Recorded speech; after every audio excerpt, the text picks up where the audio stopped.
Powered by the Montana Television Network. This is the 10 o'clock news on Q2, Montana's news leader.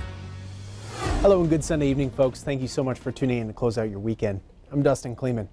Several teams responded to President Trump's NFL comments in various forms of protest during the national anthem prior to their games. Seth Lemon has more from NFL headquarters in New York.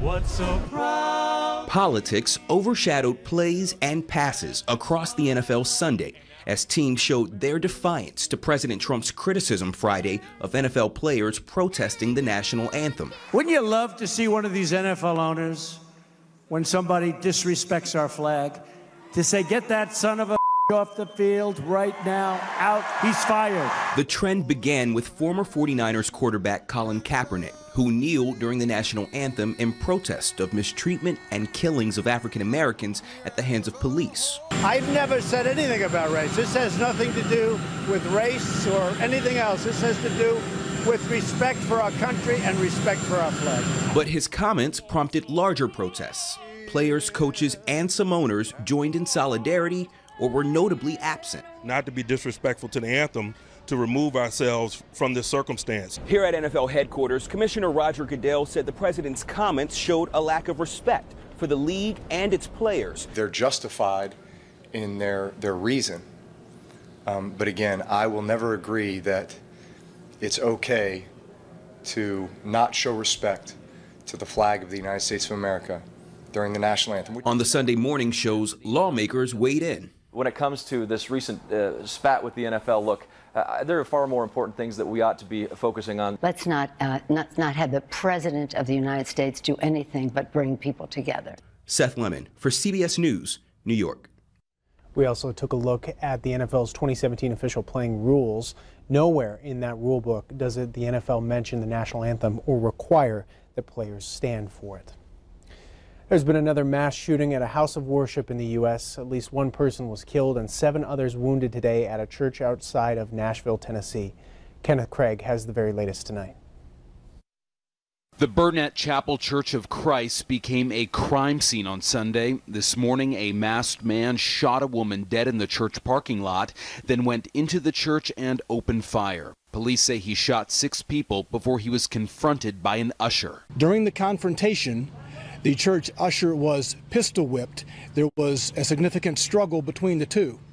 During the struggle, the gunman shot himself, probably not intentionally. The suspect survived and is now in police custody. Investigators identified him as Emmanuel Sampson, a 25-year-old native of Sudan. They say he used to regularly attend services at the Burnett Chapel Church. There were about 50 people in the building at the time of the shooting. Witnesses said the usher's bravery saved many lives. He came in the front, in the middle, and then this guy came and fighting with him and tackling him down. Police are still trying to determine the shooter's motive. The FBI and Justice Department have already opened a federal civil rights investigation into the shooting. Kenneth Craig, CBS News, New York.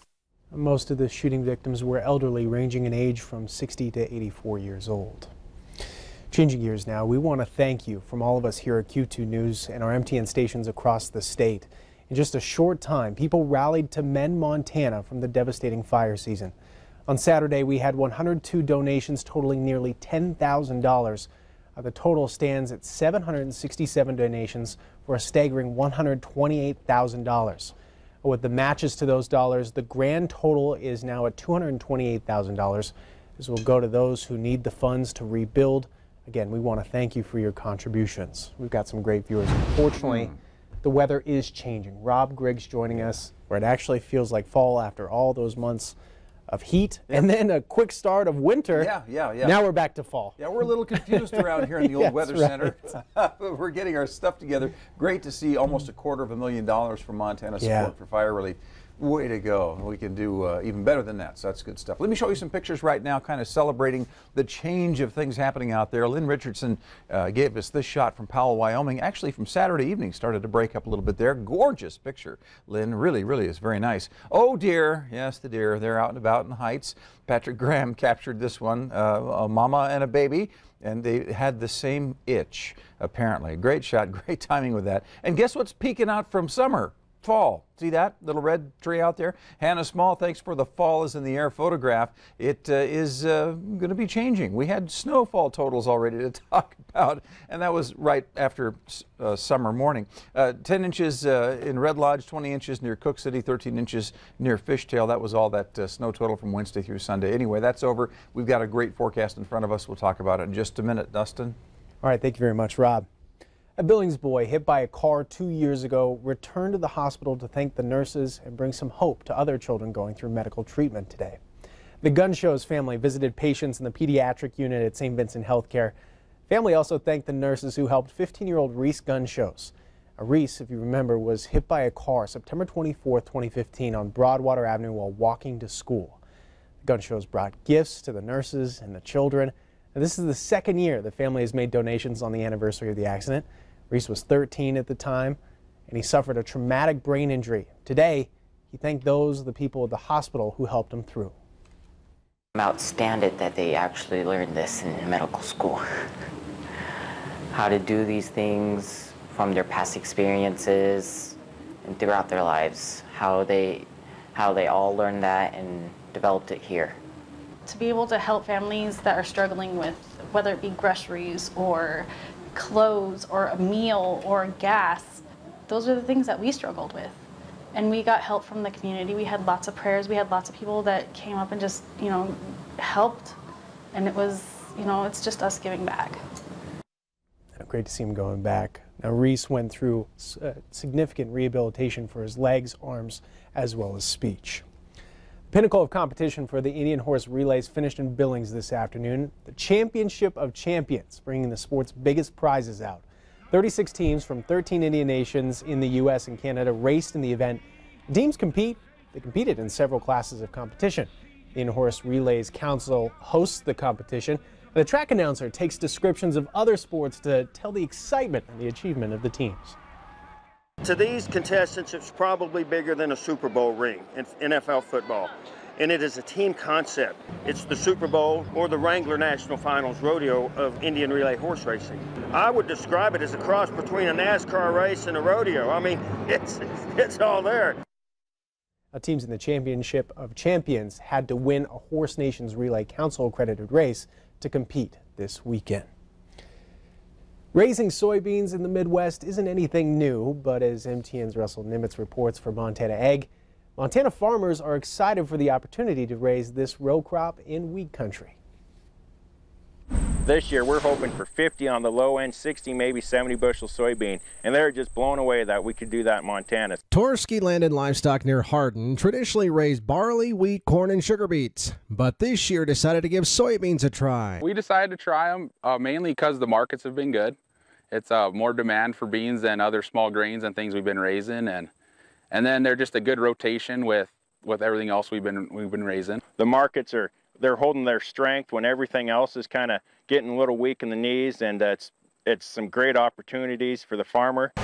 Wheat has always been the #1 crop raised in Montana, but advancements in plant breeding and technology makes row crops like soybeans now possible. Pioneer itself spends several $1 million a day on corn and soybean R&D. And for Montana farmers like Ross Torski, soybeans didn't require any new machinery, which just makes good economical dollars and cents. And one reason we decided to plant them is all the equipment we used is the same as we plant our winter wheat with. We'll use our same combine, same header, and we used our grain drill to plant them. As for the harvesting of soybeans in states like Montana, growers say the combines will start rolling through fields like this one in late September and early October.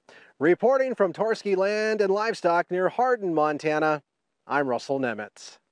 Thank you very much, Russell. And Montana farmers have planted around 10,000 acres of soybeans this year, with delivery elevators located in Nashua, Glendive, Three Forks, and Pompey's Pillar. Still ahead on the Q2 10 o'clock news Sunday edition, the Trump administration unveils new travel restrictions, adding other countries to the list. We'll have those details and World Wrap coverage next. Plus, a Missoula neighborhood is banding together after a double murder. We'll show you what they did this weekend. And later in sports, a scary scene for Jess Lockwood last night in New York. We've got an update on his health coming up. You're watching MTN News with Dustin Klemann, Storm Tracker weather with Rob Griggs, and sports with Casey Conlon. This is the Q2 10 o'clock news in high definition.